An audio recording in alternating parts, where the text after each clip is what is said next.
Were you interrogated? Were there any threats, direct or veiled, made about your future role in Pakistani politics?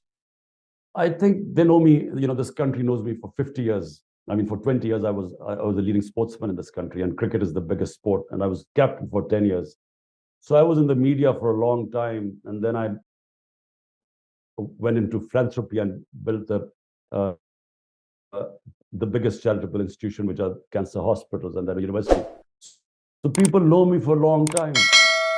Uh, they know that I'm not going to back down. But what they're doing is, I mean, they have clearly stated to me, the establishment, that whatever happens, you're not going to be allowed to get back into power. So what they're doing now is that they are dismantling the party, but dismantling the biggest political party, the only federal party in Pakistan, is dismantling our democracy. And actually, that's what's going on. All the democratic institutions, the judiciary, it is, I mean, the judiciary today is totally impotent in stopping this violation of fundamental rights. The Supreme Court, we went to the Supreme Court. According to the Constitution, the elections in Punjab, the biggest province, which is 60% of Pakistan, was supposed to be held on the 14th of May. The government refused. So, I mean, even the Supreme Court orders are not listened to. The judges give people bail there. The police picks them up on some other cases. So this total violation of fundamental rights, which is going on, I think it's all an attempt to weaken me and my party to the point that we will not be able to contest the elections, because all the opinion polls show that we will win a massive majority in elections. Out of the 37 by-elections, my party has swept 30 of them, despite the establishment helping the government parties. So therefore, they know that in a free and fair election, we will just sweep. Hence, all these efforts are being made to completely dismantle my party and weaken it to the point that it will not be able to contest elections. This is a dark moment for your country, for your party, as you said, for you yourself personally. But I'm curious, what are you looking forward to in a best case scenario? What's the path out of this crisis? It's like a crossroads. One road is leading back to the bad old days of military dictatorship, because that means, we will regress. The whole movement for democracy, which gradually evolved over a period of time, our media really, I mean, struggled valiantly for their freedom. And we had one of the freest medias. And then our judiciary. In 2000, our judiciary was always subservient to the executive. But in 2007, started a movement called the Lawyers Movement. And for the first time, the judiciary asserted its independence. So the whole pillars of democracy now are being rolled back. The whole evolution, the steady move towards a democratic country, is now all at stake. So either we allow this to go where it is going, towards a military dictatorship. The other is, we all try, and all the democratic forces get together and strive for getting back to rule of law, democracy, and free and fair elections. As you confront this potential long-term military dictatorship, how does it make you think back on your own support of the military in the the coup of Pervez Musharraf, or having the military's indirect support in your own election? Do you feel like there was a way to accomplish that without the military, or is Pakistan in a situation that that reform is only possible through that institution? Well, just to make a correction, mine is the only party that was never manufactured by the military.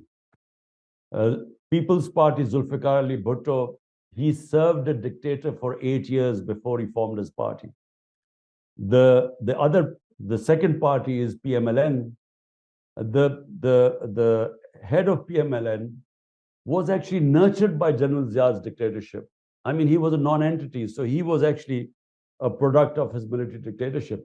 Mine is the only party. For 22 years, from scratch, I started and actually broke through a two-party system. In the 2018 election, the army didn't oppose me, but they didn't help us in winning the elections. The elections weren't rigged, because it should be now obvious.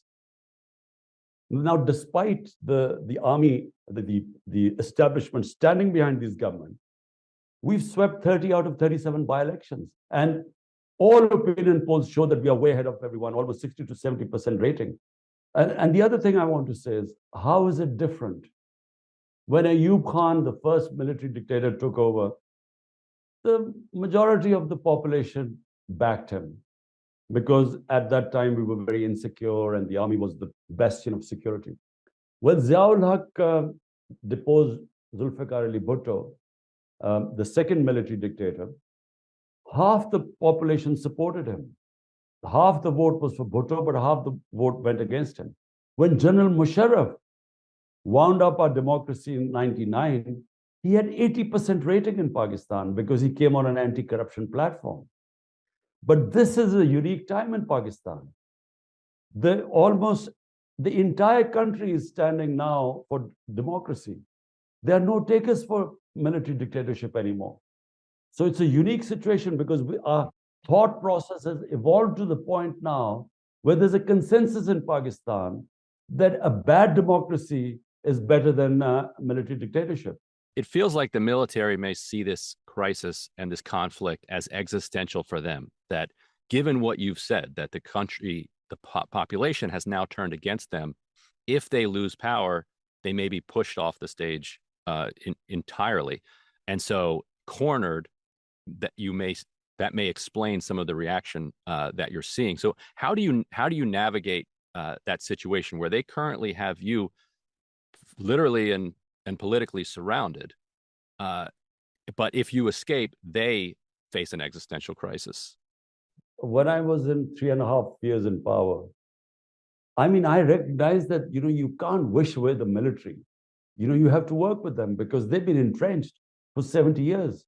Directly or indirectly, they've ruled this country. So I worked with the army chief. And apart from the fact that he did not understand what rule of law meant or didn't want to understand, apart from that, we sort of, we had a working relationship. When and why he decided to pull the rug under my feet, I still don't know. I mean, at what point he decided that this is, I was dangerous to the country. Why he decided to change horses? Because he backed the current prime minister, who was facing massive corruption cases. And so why he decided to do that, I think my hunch is that he wanted an extension and the current prime minister had promised him that. I guess that's the reason. But really, he's the best. He would know why. I don't know why. So my point is, the way Pakistan has been run, a hybrid system, it just cannot be run like this anymore. We are now facing the worst economic crisis in our history. And my point is that, when I've said, I've offered talks to the military, I've said, look, to the army chief, but so far there's no response. My point is that the hybrid system cannot work any longer. Because if a prime minister has the public mandate and the responsibility to deliver, he must have the authority. He can't have a situation where he has the responsibility, but the authority, most of the authority lies with the military establishment. So a new equilibrium has to be made. You have to have some sort of an arrangement where, certain issues just have to be delivered in Pakistan. Pakistan cannot do without rule of law now, because we cannot get out of this economic mess unless we attract investment.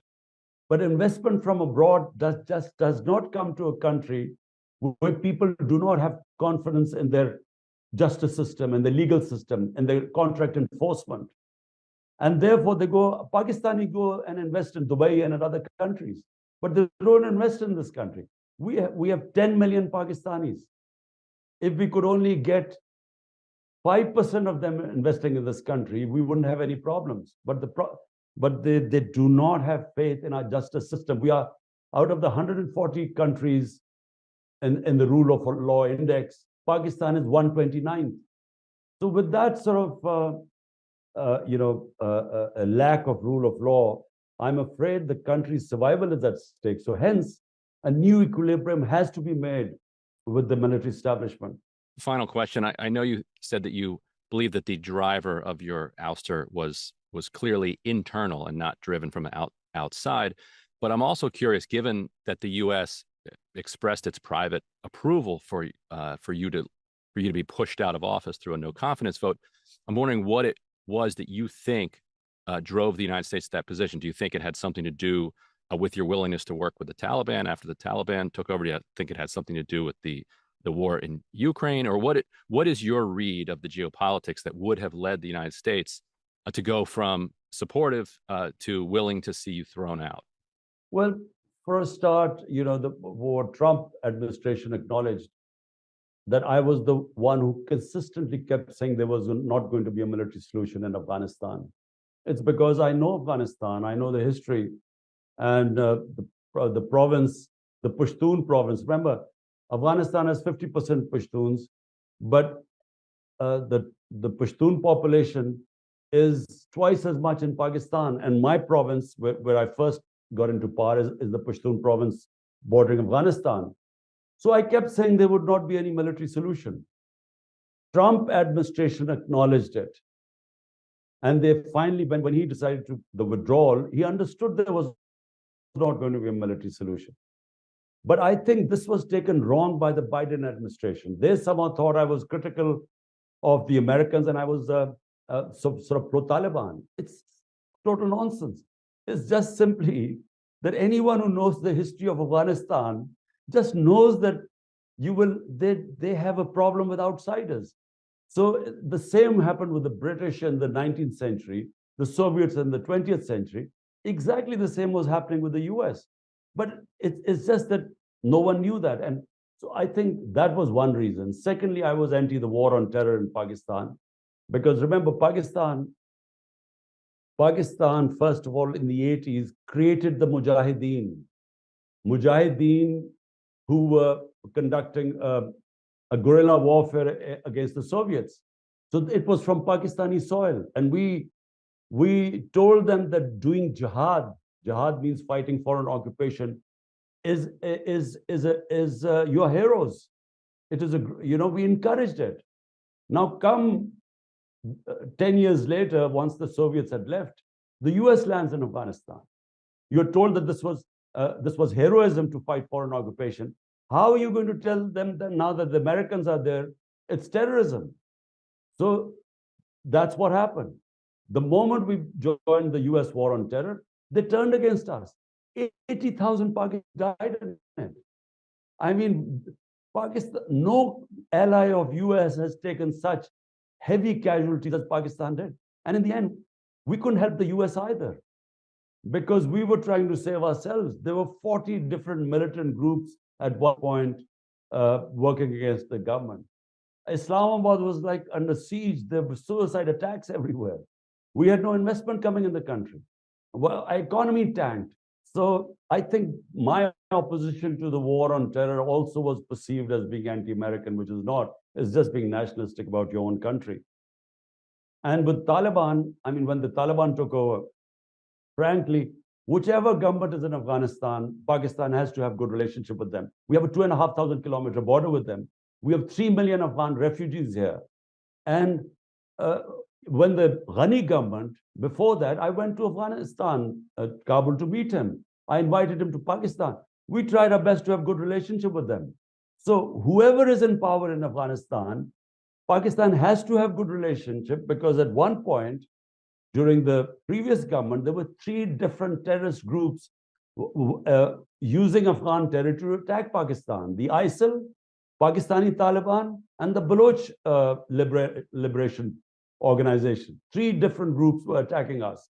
So therefore, you need a government in Afghanistan which would be helpful. So it was not pro-Taliban. It's basically pro-Pakistan, as anyone who cares about his country would make those decisions.